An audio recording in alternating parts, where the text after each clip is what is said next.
Good morning, everyone. I'll call our monthly meeting of the West Sacramento Area Flood Control Agency, and appreciate everyone letting us delay it for a week. So there was other activities going on last week, so we're here today, and we'll start with Mr. Denton leading us in the Pledge of Allegiance.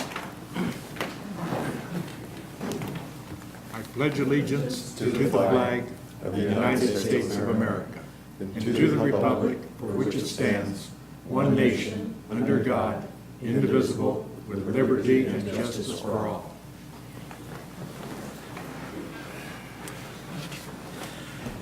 Thank you, Bill. First item is the approval of the agenda. I make a motion we approve the agenda.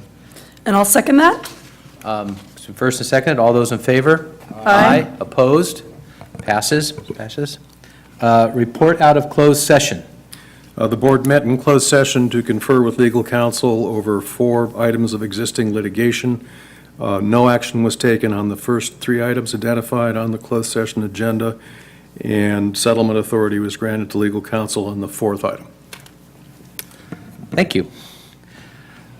Item 3, public comment on matters not on the agenda. I have no cards to speak, and seeing none, no one out there interested, we'll move on to item 4, which is approval of the July 20th, 2017 minutes. I'll move approval. And moved approved. I'll second it. Moved and seconded. All those in favor? Aye. Aye. Opposed? See hearing none, it motion passes unanimously. Review of monthly year-to-date revenue and expenses. Good morning, Mr. President and members of the board. This report summarizes revenue and expenses for the month of June 2017. The agency had a starting cash position of $8.5 million in funds 871. During the month of June, we received the second real estate reimbursement payment from the state as part of our ongoing work with them. We had a minor write-off for the post office on the unsecured roll for assessments, and bringing total revenue for the, up to 11.75. On the expense side, major expenses at the administration level were the insurance payment for the month, about $100,000. And then we also had the second distribution to the maintaining agencies. That payment was adjusted from last year's because we had overpaid the agencies, and so this adjustment is a net that shows up in the report. Most of the other expenses for the month of June were in the Southport Levee Improvement Project, and the large expenses in the project were $870,000 for construction with AECOM, significant legal expenses related to eminent domain and end-of-year invoicing and stuff like that. We had $214,000 for environmental monitoring on the project, and $700,000 for construction management, materials testing, and survey work, and also staff time, which was about $92,000.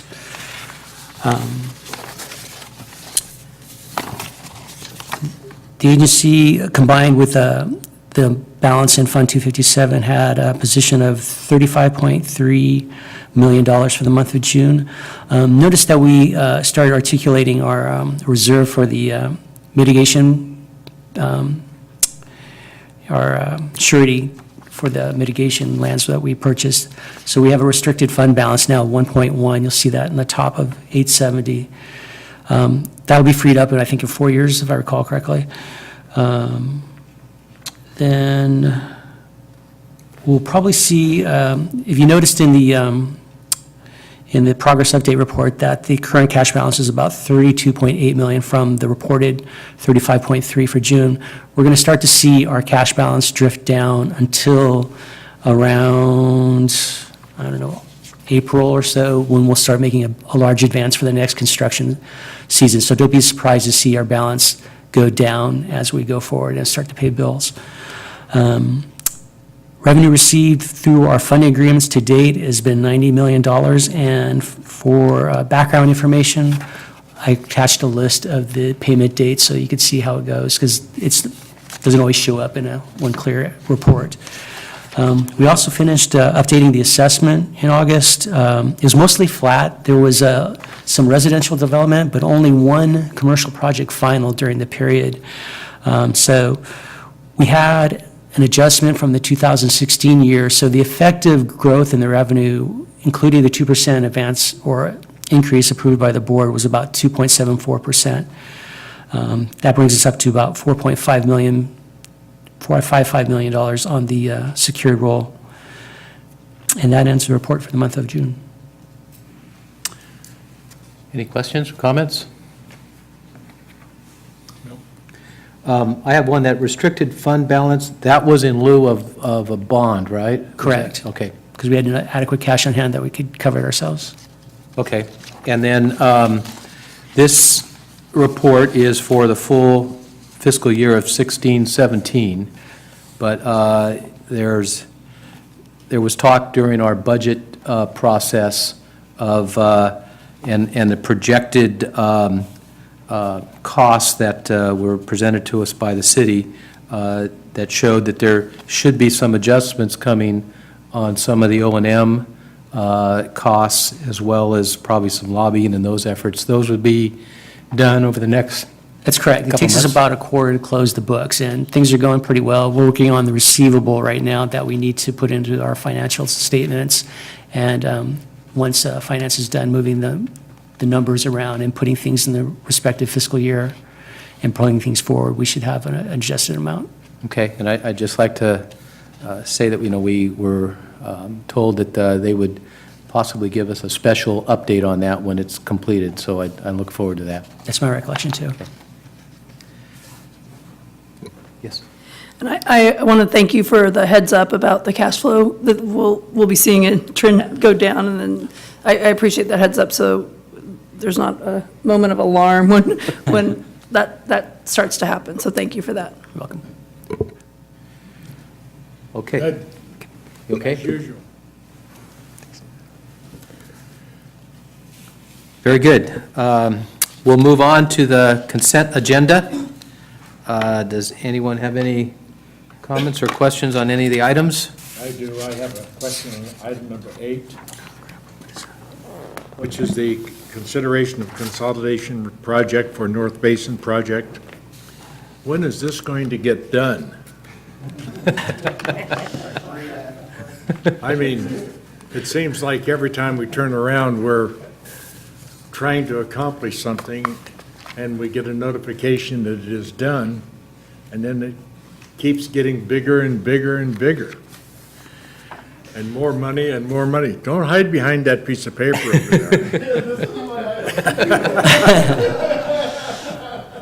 So we are making progress on that, believe it or not. Okay, tell me about this progress.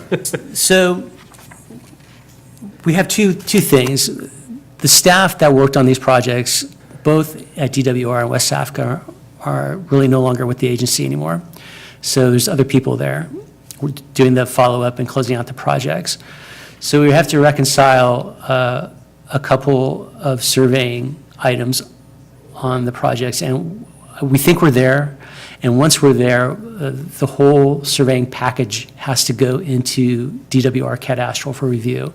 The Oroville Dam and their other obligations, and just the nature of the agency has really slowed their throughput and their ability to review these packages. So it's not so much that these projects are expending a lot, but there's questions that get asked that require surveyors to respond, the survey response.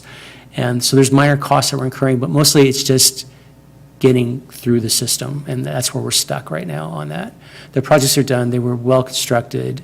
Everybody agrees on that. We just are, dotting the i's and crossing the t's, and it's taking an inordinate amount of time. So the consolidation of the 3 projects into one package should make it easier to complete? Let me explain that. So we're not the only ones that are frustrated. The auditors are also frustrated, and they want to capitalize the projects as an asset, and for them to do that, they need the projects to close. from the perspective of getting reimbursed for costs and everything, we can start a new project number and run it through the DWR system and do cost tracking and cost sharing. But for the purpose of GASB and accounting for the assets that the projects are, they've been asking us to close them so they can do that process. So in that sense, this is an accounting exercise. And by doing that, it will allow them to capitalize the assets of the project and do whatever they do with that. So that's kind of what's pushing us to do this part of it. The underlying process is still taking forever because they should be long since done by now, but they're not.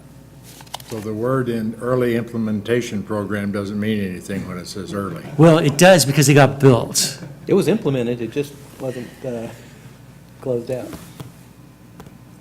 Yeah, Thank you. you're welcome. Okay, if there's no more questions, I'd entertain a motion to approve the consent agenda. So moved? I second that. It's been first and seconded. All those in favor, say aye. Aye. Aye. Opposed? Hearing none, motion passes. Item 9, consideration of workshop for future funding requirements and assessment formation. Mr. Faven. Morning, Chairman Ramos and members of the board. So this item that we brought for you today is a workshop really looking at what the future funding requirements are for the agency moving forward. We're entering sort of a new phase of the program and we want to start talking about how we look at funding and the possibility of a future assessment formation. So just real quick background, obviously the agency has an objective of providing flood protection to the West Sacramento community, and we're trying to achieve an overall 200-year level of protection, and the state has requirements also that we achieve those, that 200-year level of flood protection by 2025. And we've really been accomplishing this effort through three parallel paths. One, we've been advancing projects with the Department of Water Resources, these early implementation projects. We've also been advancing the federal project with the Corps, DWR, and the Central Valley Flood Protection Board. As a reminder, that federal project was completed with the GRR in 2015 and then authorized federally in 2016. And then we also participate in emergency preparedness and public outreach. And today's workshop really is primarily centered around advancing, or how we advance, the federal project.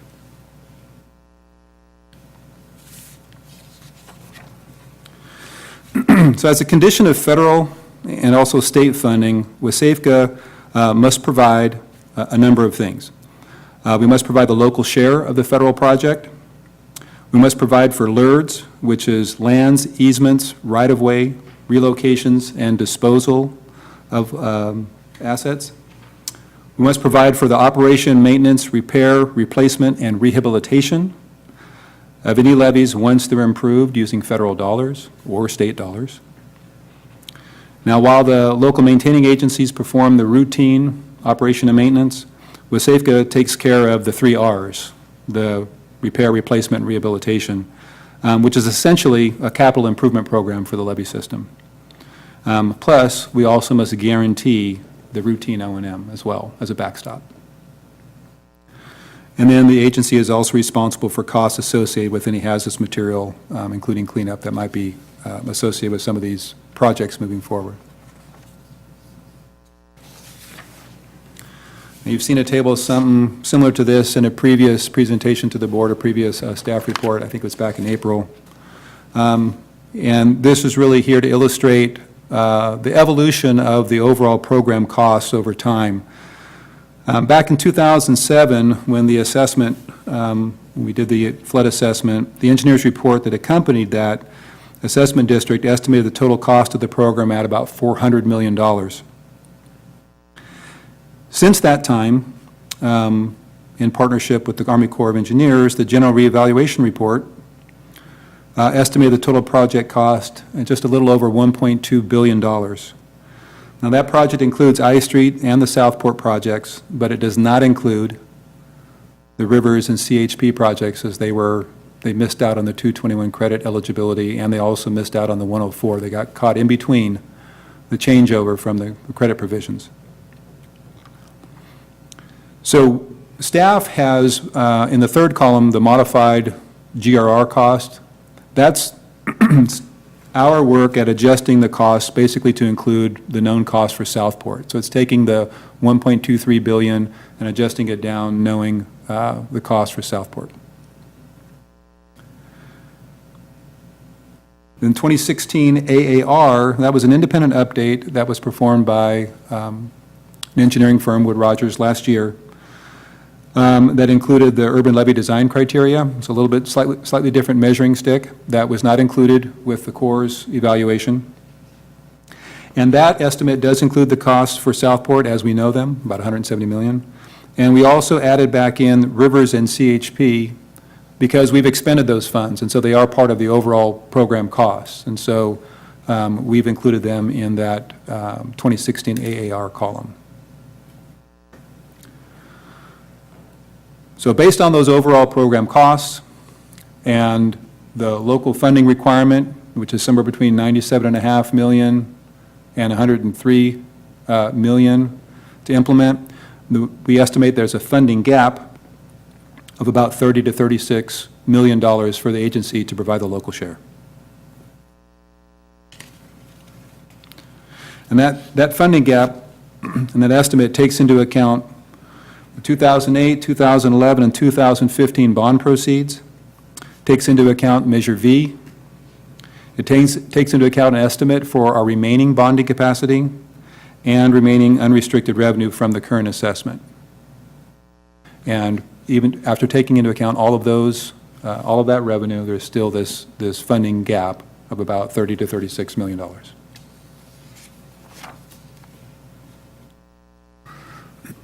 So looking at local funding options moving forward, the existing assessment is essentially fully utilized, and it is insufficient, as we just pointed out, inefficient to fund the remaining capital investment for the federal project. Sales tax measure that's in place is fully appropriated with SAFCA and has been used in the gap as I described, in the gap analysis, that is. Development impact fees. They have proved to be insufficient and or unreliable, and they also can't be leveraged for bonding, so they could only be used as a pay-go method of revenue, which is really not a good option to implement a capital improvement program for these levy projects. So we're really left with the most appropriate and reliable source of funding, which is a new assessment district.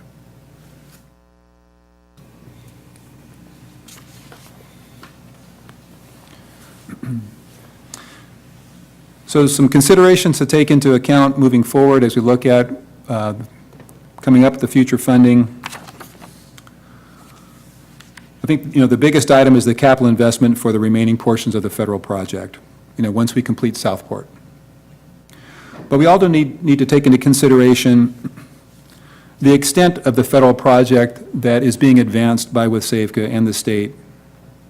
In other words, do we need to advance additional projects, or do we wait for the Corps to receive funding and initiate the federal project?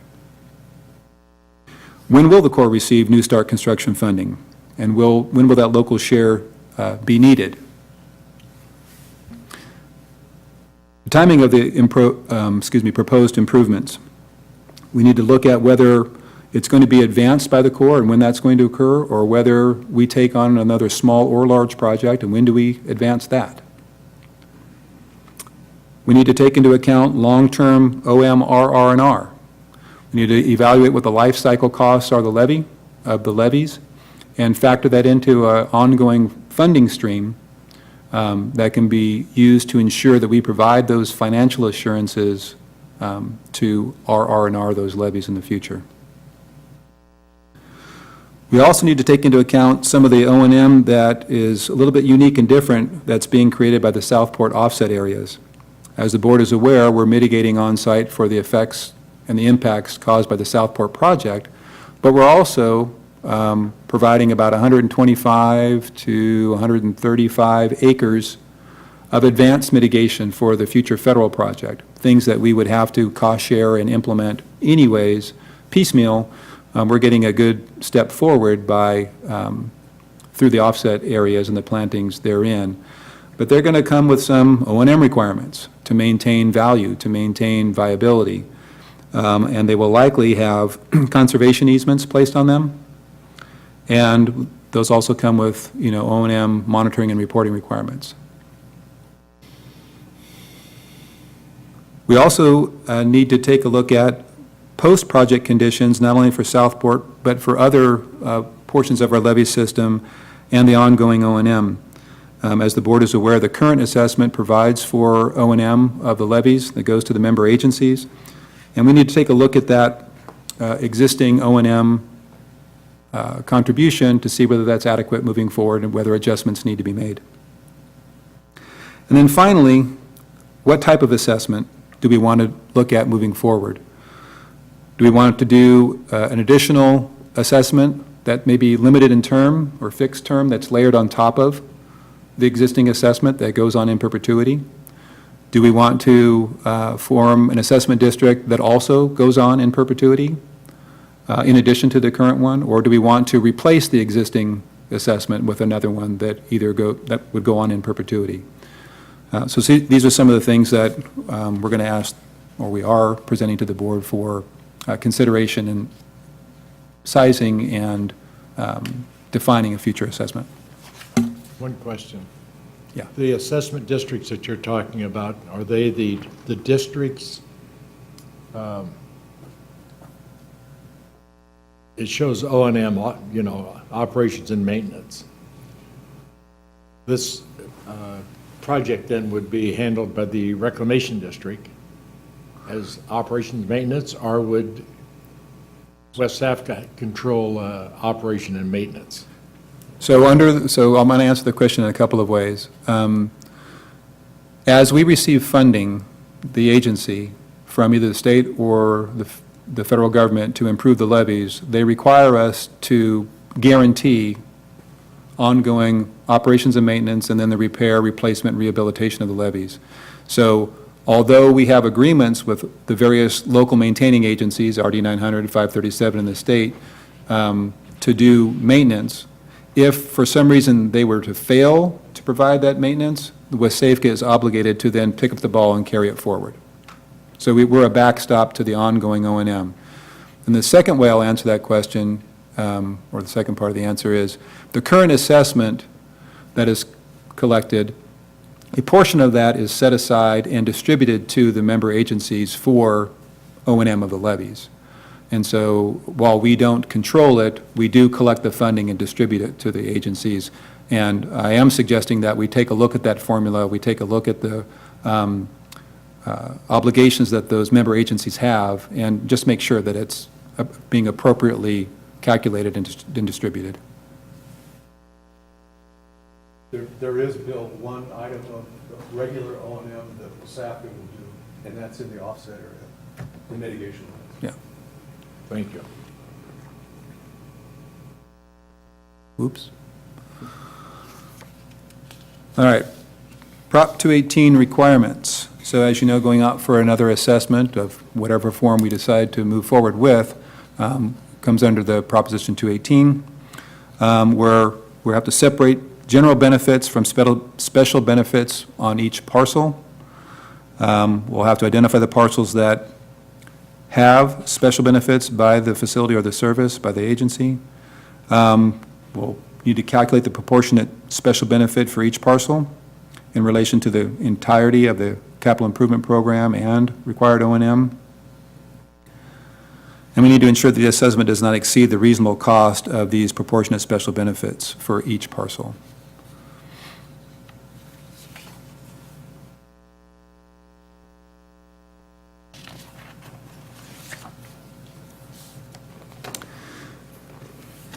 So this table here on this slide is an example of and meant to illustrate the schedule and time required to initiate the assessment district formation process. We've taken the liberty of filling in the dates as if we were to start this month, and how long it would take before that process would be complete. At the end of that process, being able to provide, assuming it passed, the assessment roll to the county assessor's office.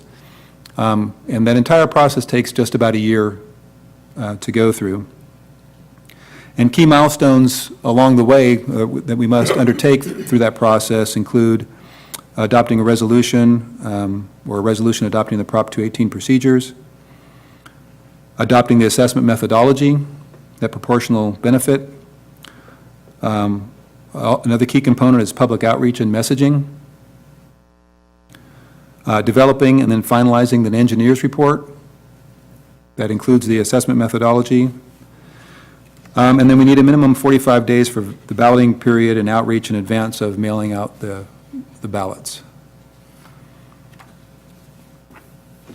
So depending on when we would look at needing to have this assessment take effect and the agency to be able to collect and/or show that we are collecting revenue that would support the implementation of the federal project, we just need to work backwards by about 12 months in order to, when we need to initiate that process.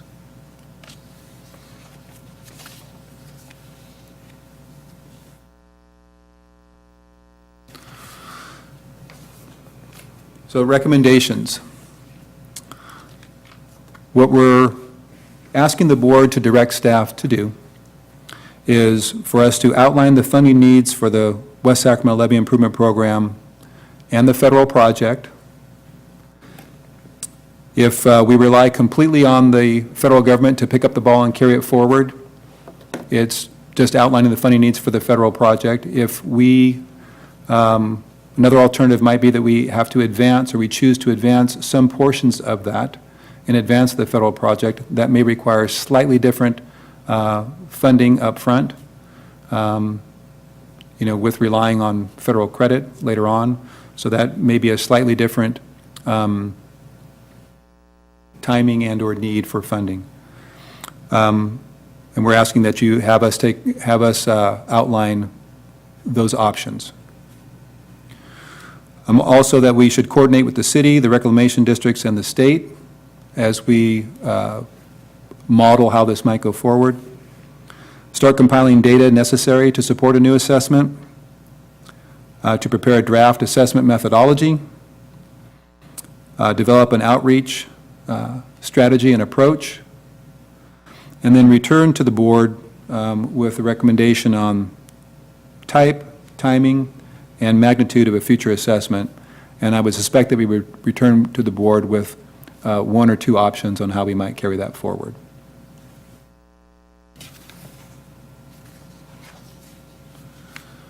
And so at this point, I just encourage that we open, I just encourage the board to ask questions and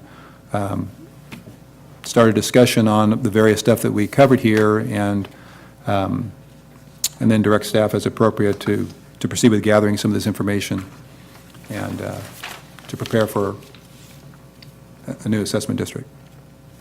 You ready for questions? You bet. On page 3 of your presentation,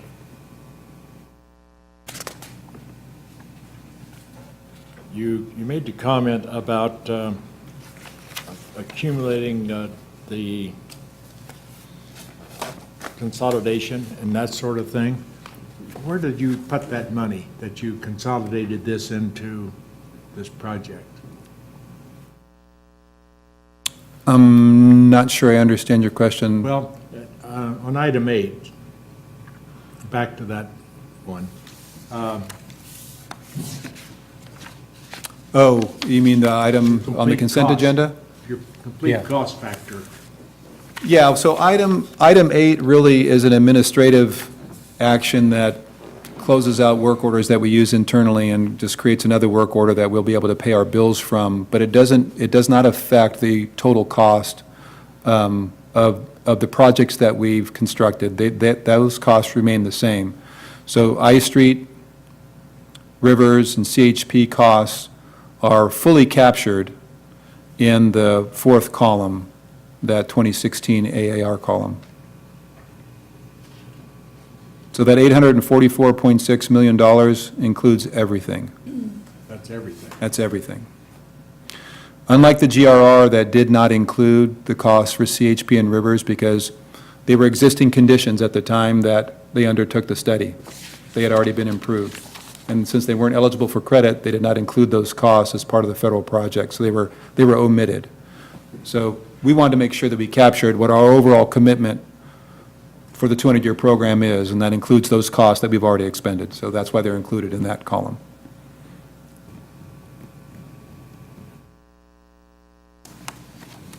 Go ahead.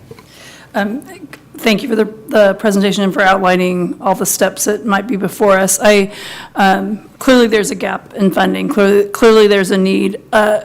When you look at this, if you were sharing this with members of the public, it doesn't look like it was scoped well enough in 2007. And time moves on, and we learn other things, and projects become more enormous than you first think.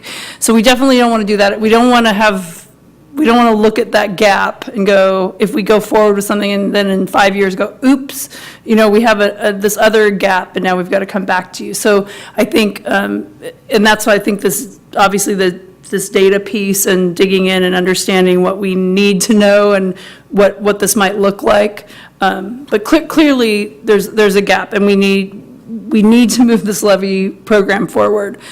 I think for me, we need to be able to clearly articulate the need and the relationship that other funding, that landowners have already contributed or borne already, and how this might relate to it. So I think that weaving that together, and perhaps it sounded to me like there was perhaps an option of simplifying that funding mechanism. I'm not sure if I was just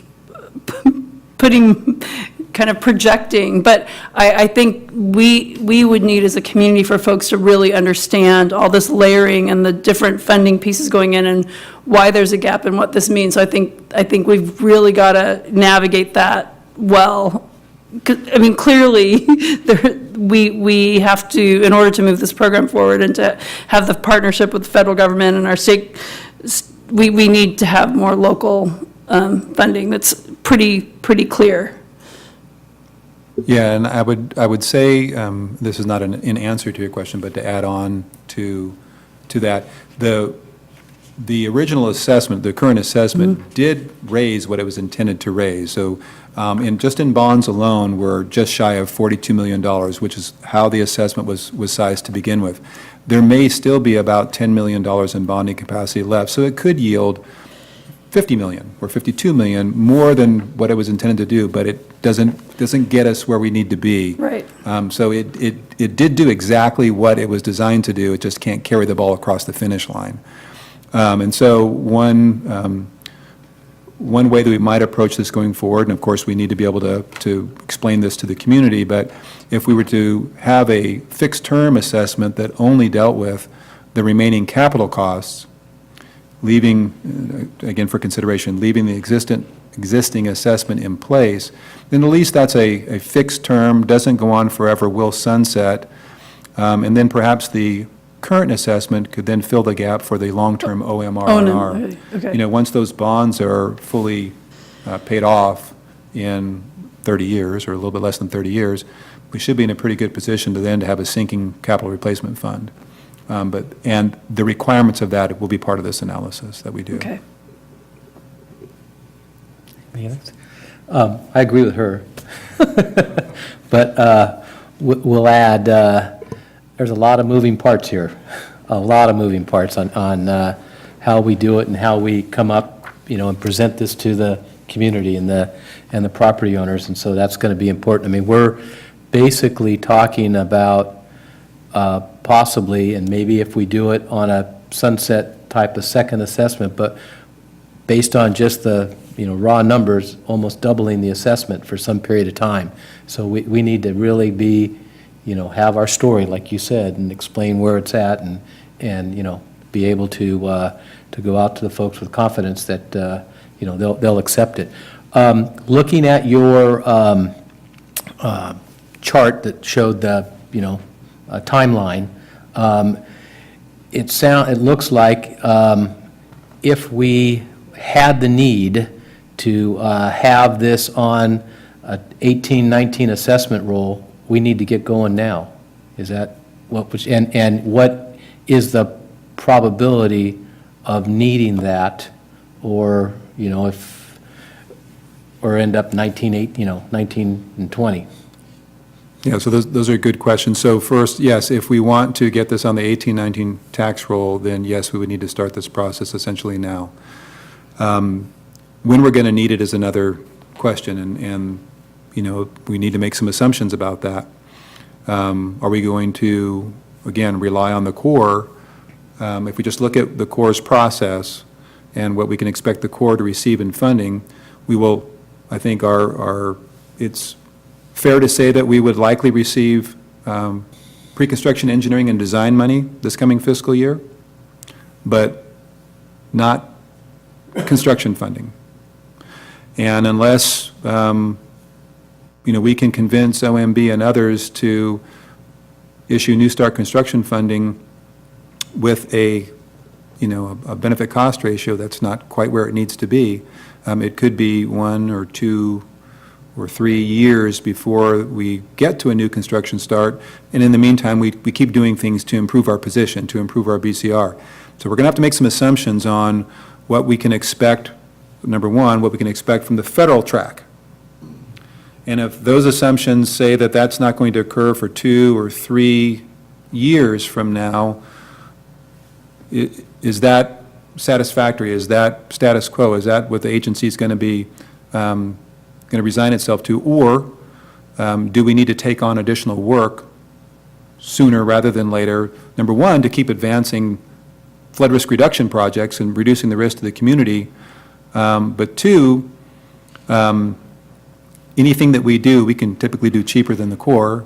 We can advance the timeline, and we can, which helps with the cost of construction, and we can also reduce the costs, because we typically do it cheaper, and help bring those costs down and improve the benefit cost ratio. So track 2 might be, we move forward with or without the Corps and just be nimble. For example, we could take on design of the next increment in sort of partnership, in agreement with the Corps, so we're not out too much capital investment, but we're in a position then that we could turn over that design to the Corps when they do receive new construction start funding, so then they haven't lost too much time, and they can pick up where we left off. Okay. So, Will the, part of that plan means hopefully the state stays with us That's as far correct. as being a partner that's correct. in moving that forward. Which part of what I outlined in the recommendations to continue working with the Corps and the state, because to your point, they need to be a partner for funding in that effort. That's right. Well, I'm going to make a recommendation in a minute that we, start moving forward on some of this stuff, but it's, like I said, a lot of moving parts, and if you went forward, progressing on our own, how does that affect back to our credits, and how that, what our future will be if we do it and not, and I mean, as we get into this, we're going to want a lot more detail Yeah. to come up with what is the number that we need to go out for, I mean, if it's, 20 or 25 million versus 35 or 40, that's a big difference in going to the folks and asking for the commitment and the length of time and all of those things. It's going to be not a tough choice, but it's going to be a complicated choice to come up with what gives us the most flexibility, as far as being able to assess when we need it, maybe not if we don't, those type of things. So that's just some, kind of background that I'd like to see as we go forward. So what, you want to recommend, can you show us that, your list there of recommendations that you need? Is there anything that we need to formally say today, or you just want to?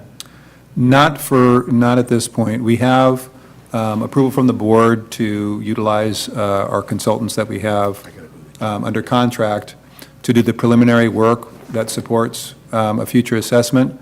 But when we return to the board and you were to give direction to pull the trigger on one direction. At that point, we would also have to bring a contract amendment in order to have the support we need for the public outreach and all of the rest of the.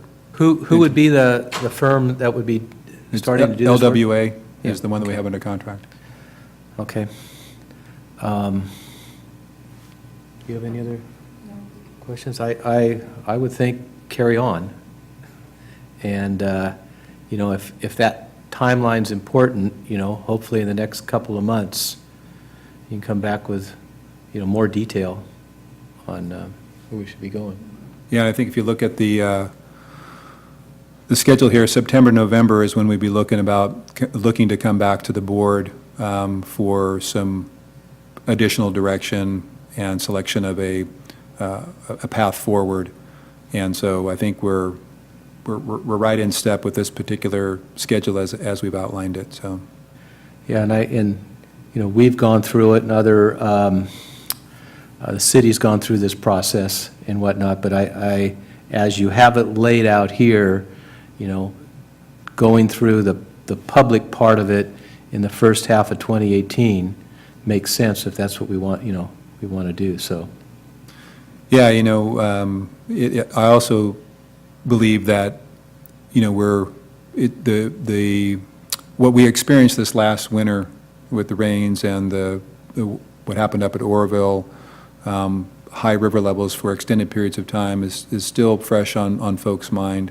There was a lot of close calls and a lot of localized flooding in the region, and so I think this is pretty good timing for just that folks have been reminded what the risks are, and it's important that we have a program that's fully funded that can, you know, protect the residents and the community, so. Okay.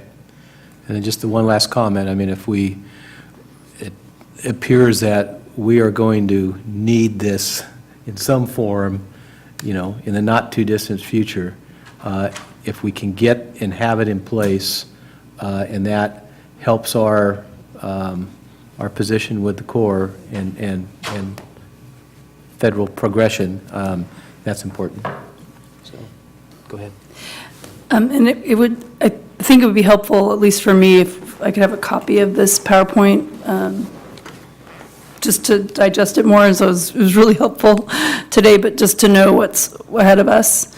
And then, because we're JPA, I don't know what the plan might be to brief the member agencies or how that should roll out. So just giving some thought to the best timing for that, like when the two RDs in the city like need to engage, or how to engage, or if they engage, or just an information piece for them. That would be helpful. Very good. Thanks. Any other comments on this? Questions? I'd like to have a copy of this. They'll get it for you. And he's going to change that January 2017 to 2018. Looking at there. Fourth one down. Oh, Good. yes. We'll Okay. change that. You were looking at the computer. If we're done with that item, we'll move on to the Southport project update. Saw Ken come in. Did he had to head out? What happened?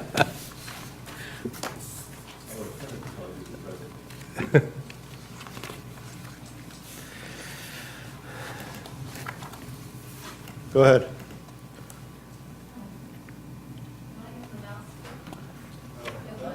Greg has it. Oh, we don't need to go into all this, do we? No. I'm going to be really, really clear and to the point. We're moving a lot of dirt. We have 1,500 feet of trenching done for the deep slurry wall. That's been done. That's between Bees Lake and Davis. Our production rates are still suboptimal, I have to say, though. So we're hoping that, and then there's some work that's being done between our management team and the contractor to try to increase those production rates. I don't think we're going to see that increase, though, until sometime in September, mid-September. So And they're still projecting out a schedule that goes into mid-October. We'll see what happens. But, there's a lot to get done. The BOSC is, sorry you ran your parade, but the BOSC is here presently. We saw a little bit of a presentation yesterday to get an idea about the status of the project that was presented to the Board of Senior Consultants. Beyond, there were rain delays, there were negotiations for adjacent borrow materials that also caused some delay. There were some permitting delays. All of those things had an impact, causing the construction season to probably get off about 6 weeks late. So I don't think we have much more, but if you haven't been out there, you can see mounds of dirt. Doesn't look like a levee yet at all, but we're getting there. So, any questions? They doing night work now? Yes, night work did start last week. We have fielded some complaints and modified the areas of disturbance and where we have lighting and backup beepers on large machinery. So we're trying to address that and keep those residents that are somewhat near to the project at least content. What, Paul, either yourself or Greg, or so, what exactly is the senior consultant's role now as we're in construction?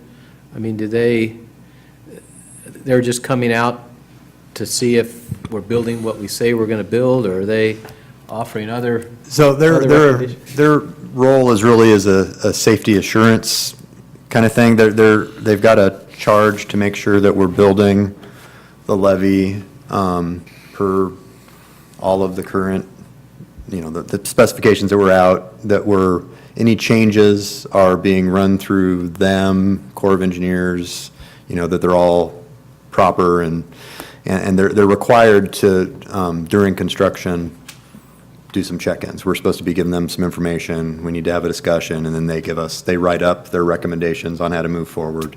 And that's what they're doing right now. They're in room 204, talking about everything they saw, and they're going to write us a letter. They've requested some information. They'll have some recommendations on things we should do to make sure that things continue to move forward in the way they're supposed to. Greg, I don't know if you have anything else to add. I would encourage any of you to get with me for a tour. Babs, I'm hoping to take out next Thursday. Bill, I've taken out already. We should go out again sometime soon since they've started the slurry wall. Tom, if you'd like to go out sometime soon, we can grab and go in my car and drive around, and I can get very technical about everything that they're doing.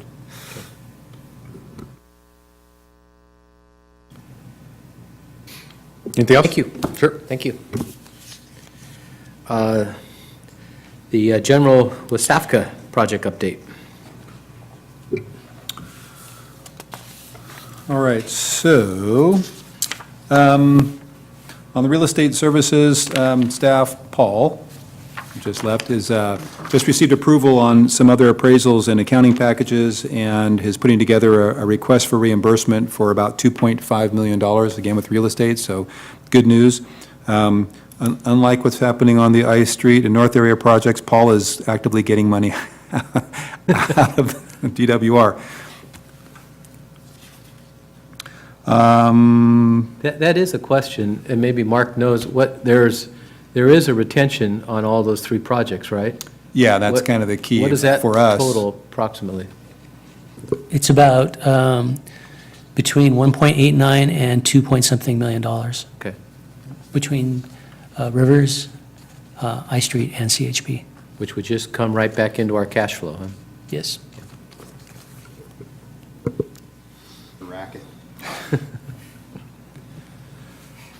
Staying on Southport project, just an update on cultural resource inventory. Staff is continuing to work on a treatment plan for the Phase 2 piece. Our Phase 3 inventory report was completed, the Corps completed their review, so that is now off with consultation with the State Historic Preservation Officer and the tribes, and our remaining Phase 4 inventory report is currently routing for signatures within the Corps in order for it to go out for the consultation with SHPO and tribes. So things are moving along there. A little bit more on the federal project. The staff, myself, and members of our team met with the core district staff and DWR to begin looking at our project, its current benefit cost ratio, and ways that we can collectively look at evaluating and making some recommendations for change to improve that benefit cost ratio. So, for example, one of the low-hanging fruit is the estimate for Southport. Core's estimate that's contained in the GRR that's part of that benefit cost calculation is over $400 million. We're constructing it for $170 million. So we're well below half of that. When we factor that into the benefit cost calculation, our number goes up. When we look at the implementation schedule that they have outlined, 17 years for our project, we think we can do it better than that. We think they can do it better than that. They agree. So we're making recommendations to the Corps to modify that schedule. That, again, is going to improve the BCR because we get to reduce the costs associated with that long construction schedule. And then there's other things that we will also look at. For example, Southport will be complete by the time that they undertake the federal project. So we think we can remove that out of the calculation for interest incurred during construction because their, year zero will be post-Southport. So we think we can remove all of those years that are associated with the Southport project completely out of the calculation, again, further improving our BCR. But it's going to be a tremendous effort to get us from where we currently are, 1.2, to where ideally we would need to be to receive New Start funding, which is 2.5. So there's things that I've outlined thus far, our team, that can get us in the realm of 2, maybe a little bit over 2. To get us all the way to 2.5 may take additional effort. It may take us undertaking an additional project and/or outlining other things like,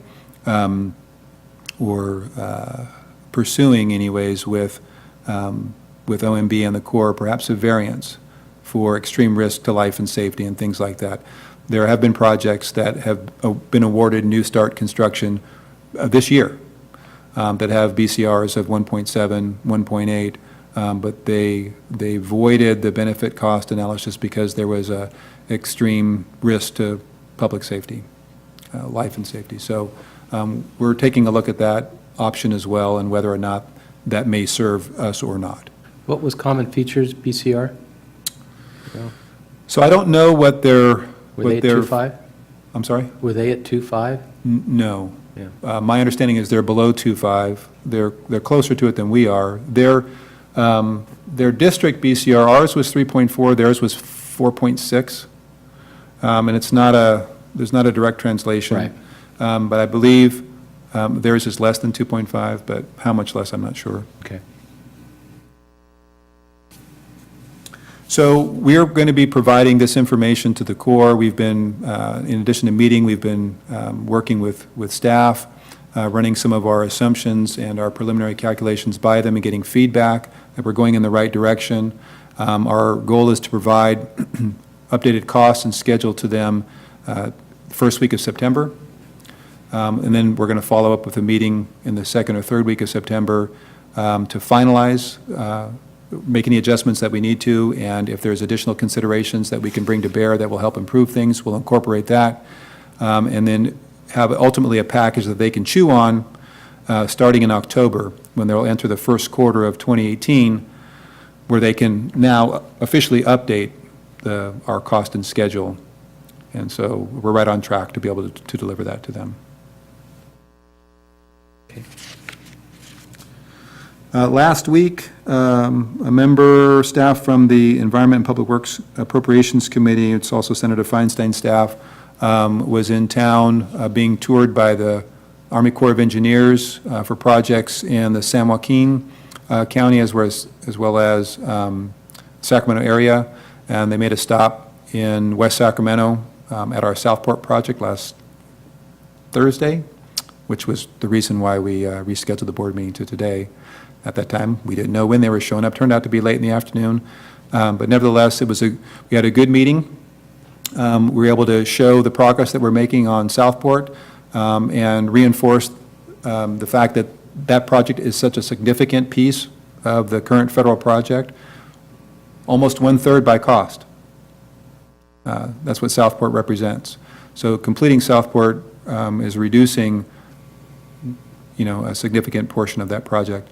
And we also took some time to be able to explain our unique geographical location, the fact that we are surrounded by levees on all sides, Deepwater Ship Channel coming right up the middle of our community, all representing a significant risk to flooding, and it's why it's extremely important for us to receive new start construction appropriation so we can continue to do work after Southport. So it's a good meeting. Later today, I will meet with new staff from DC with Congresswoman Matsui's office. His name is Jonathan Gilbert. He, along with the local representative, Sam Stefanke, we're going to meet this afternoon and then go on a tour, take Jonathan on a tour and show him our levee system, and ultimately end up over at our Southport project and show him the work that's going on there.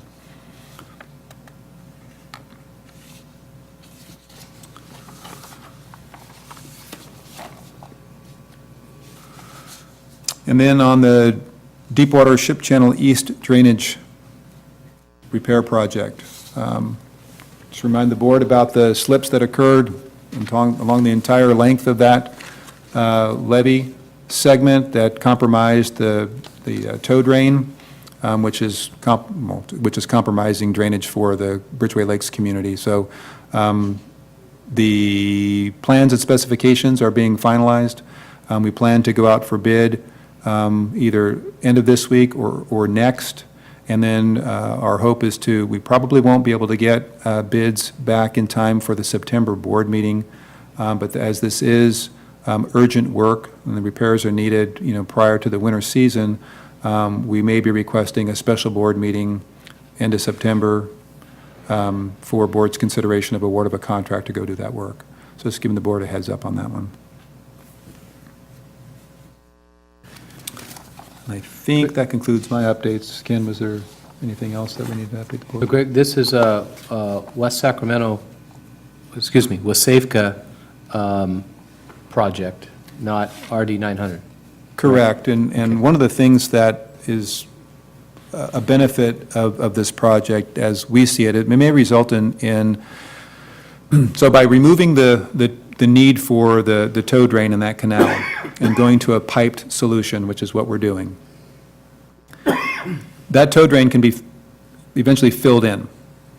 The existence of that tow drain provides for seepage paths and, not or undesirable or not ideal exit gradients when you do the seepage analysis for the Deepwater Ship Channel East levee. So when all is said and done and that canal can be filled in, the solution for the Deepwater Ship Channel East levee rehabilitation, which currently calls for cutoff walls, the need for that may be completely eliminated. And so we may be looking at, and we're going to be doing some work to verify that, but we may be looking at a much cheaper solution on the Deepwater Ship Channel East levee once this project is implemented. Yeah, once the tow drain's filled in, really the only issue is slope stability. So flattening the slope, I believe, to a 4-to-1 eliminates that concern. And there's enough property on the water side of that levee that you could just flatten it, move center line slightly to the west, and hopefully we would be done. It'd be a very, very inexpensive project in the end compared to doing a slurry wall down the whole thing. Okay. Could be, not that it is, but it could be another one of those things that we look at moving forward that improves the BCR. Yep. Okay. That's it? Okay. Either one of you have any other comments or things to bring up? If not, then we're adjourned. Thank you all.